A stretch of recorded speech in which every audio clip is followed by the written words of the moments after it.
Okay, so this is my keyword outline. So in my previous speech, I talked about how free healthcare isn't the best system for the United States at this time currently. But I want you guys to imagine something a little bit more specific. Imagine you or a loved one is in an immediate emergency and you need immediate attention. Yet when you get to the emergency room, you find that it's backed up and the waiting time is far too long. And unfortunately, something drastic happens. Now, I want you to ask yourselves, what's worth more, your life or the cost of the medical bill? Free healthcare sounds like something that would really be beneficial to us, but let me tell you why it's not. Now, let me tell you about the policy I would enact to ensure that this does not come to fruition. As I researched, I found that free healthcare is not the answer for America right now, and I learned that many others also feel this way. To begin, I'm going to tell you about my policy and why we should implement it, why it would work, and finally, what we would need to do for this to become reality. So to start, my policy being enacted is absolutely necessary. My policy is to keep the rights of paid healthcare in the hands of the citizens and not up to the government. We already have a universal healthcare system called Medicare. Medicare is a free healthcare program for people who are 65 or older, people with end-stage renal disease, and people with specific disabilities. However, this universal system does not need to go countrywide. A study performed by the Partnership for America's Healthcare Future shows that 65% of Americans believe that they should move on with the current healthcare we have now instead of starting over. Excuse me. This shows that people are content with the healthcare system we have now and that we should prioritize the current situation we're in. Aside from that, lobbyists that are for our current healthcare situation generate billions of dollars annually just for a free healthcare system to not be implemented by the government. In the annual report for 2021, Open Secrets reports federal and state lobbyists generate upwards of $90 billion in the effort to keep healthcare in the United States how it is now. So to retract on my statement, the policy I would enact is really based off the Partnership for America's Healthcare Future's entire mission. I believe that since we are a democratic country, it is important to stay rooted with what it was built on, a country by the people, for the people. And this includes not allowing governmental control of the healthcare distribution.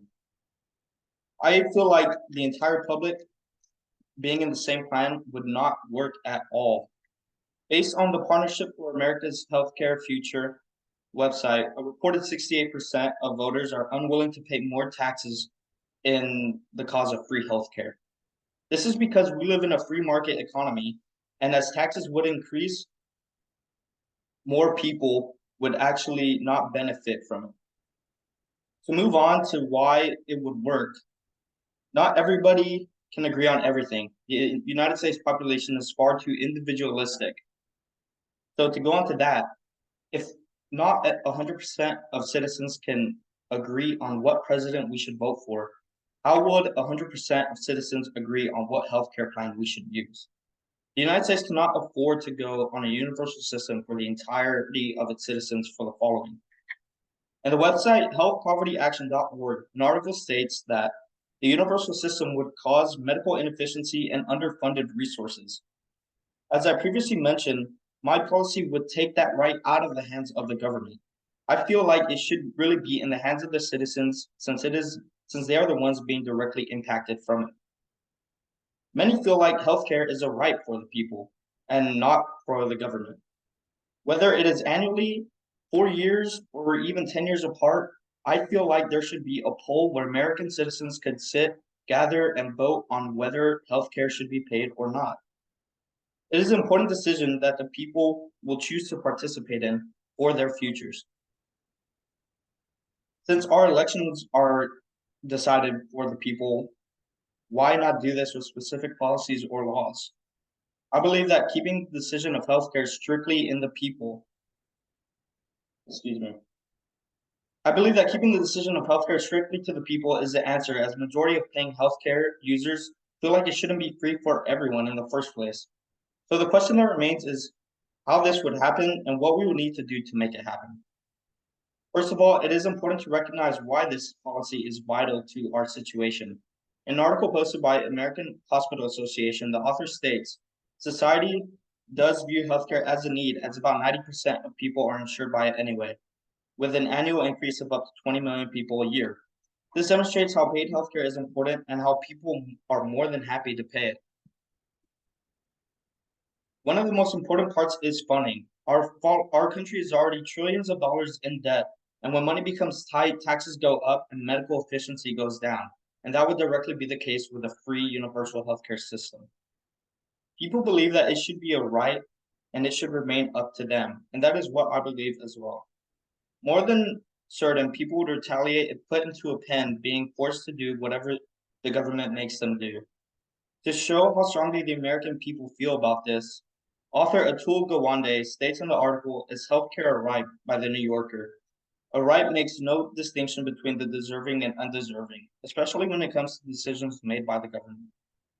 As I spoke about the various effects that a proposed paying healthcare system policy, I would like to leave you guys with these final words. I talked about what kind of policy we need for this plan to continue and how we should go about it. I also talked about what we would need to happen for it to succeed, along with how do we solve the problem we are faced with. Finally, I also talked about what would happen if we went along with my proposed policy and how our country would look like.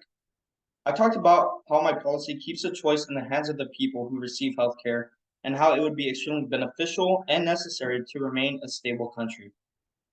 If we were to allow the government to take control of our healthcare, what else would they control without our consent? I implore you guys to research this topic, listen to the words I'm saying, and see with your own eyes the weight my truth holds. Our society needs this policy to keep the matter of healthcare in our hands and with our opinion on how it should work.